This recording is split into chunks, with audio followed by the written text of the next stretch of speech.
पहला राजा उसका 5वां अध्याय कुछ यूं लिखा हुआ है। सुलेमान ने सौर के राजा हिराम के पास, जो उसके पिता दाऊद का मित्र बना रहा, कुछ बातों को कहला भेजा।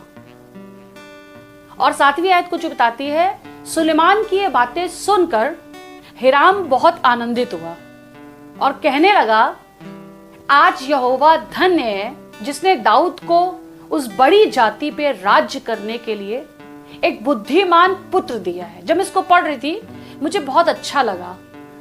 हिराम सुलेमान को शायद बहुत ज्यादा जानता नहीं है, ये दाऊद को जानता है, दाऊद का मित्र बना रहा, दाऊद की वीरता जानता है, दाऊद का व्यवहार जानता है। इसकी मुलाकात सुलेमान से हो रही है। आज उसके कान में सुलेमान की बातें पहुंच रही हैं और सुलेमान की ये बातें सुनकर जो सुलेमान करता है वो खुदावंद की तारीफ करने लगा, खुदावंद को धन्य कहने लगा कि खुदावंद ने दाऊद को एक अच्छा बेटा दिया है। वो खुदावंद की बढ़ाई करने लगा। मैं सोचने लगी, क्या मेरी और आपकी बातें सुनकर कोई खुदावंद की तारीफ करता है? जिस जगह हम रहते हैं, जिस मोहल्ले में हम रहते हैं, जिस कॉलेज में या स्कूल में हम पढ़ते हैं या जहां नौकरियां करते हैं, अपने परिवार में, अपने फ्रेंड सर्कल में, क्या हमारी बातें सुनकर कोई खुदावंद की तारीफ करता है? क्या कोई खुदावंद को जान पाता है? क्या कोई हमसे कहता है तुम कुछ अलग हो, तुम कुछ अलग बातें करते हो, तुम बुद्धिमानी की बातें करते हो, तुम ऐसी बातें नहीं करती हो जो दुनिया के लोग करते, तो कुछ फर्क हो? क्या मुझे और आपको देख के कोई खुदावंद को धन्य कहता है? क्या कोई खुदावंद की तारीफ करता है? सुलेमान के विषय में लिखा है, उसकी बातें सुनकर हिराम आनंदित हुआ। क्या मैं और आप किसी के आनंद का कारण हैं? क्या मैं और आप किसी के खुशी का, उसके चेहरे पे मुस्कुराहट का कारण है? क्या हम जहां जाते हैं वहां खुशी फैलाते हैं? क्या हम उन जगहों पे जहां हम उठते बैठते हैं, परमेश्वर की महिमा हमारे उठने बैठते, हमारे बोल चाल से प्रकट होती है?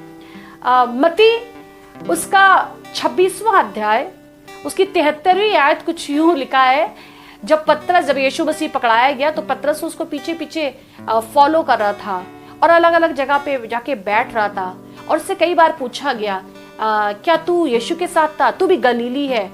वो हर बार इनकार करता था, 2 बार उसने इनकार कर दिया। 3री बार पूछा गया कि तू भी गलीली है, तू भी उसी के साथ था, हमने तुझे देखा है, तो वो मना करने लगा, नहीं नहीं ऐसा नहीं है, मैं उसे नहीं जानता।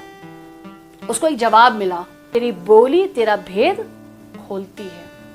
मैं पढ़ने लगी और इस बात को सोचने लगी, मनन करने लगी कि मेरे आसपास के लोग, कई बार हमें लगता है शायद वो ध्यान नहीं दे रहे हैं, लेकिन वो हम पे बहुत ध्यान देते हैं। हमारे उठने बैठने, हमारे बोल चाल पे, हमारे मुंह से कौन से शब्द निकल रहे हैं, हम किस शब्दों का प्रयोग कर रहे हैं, इन बातों से परमेश्वर की महिमा प्रकट हो रही कि नहीं हो रही है, ये जमाना हमारी ओर देख रहा है।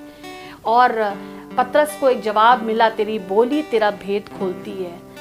क्या सुलेमान की तरह हम परमेश्वर की महिमा को प्रकट कर रहे हैं?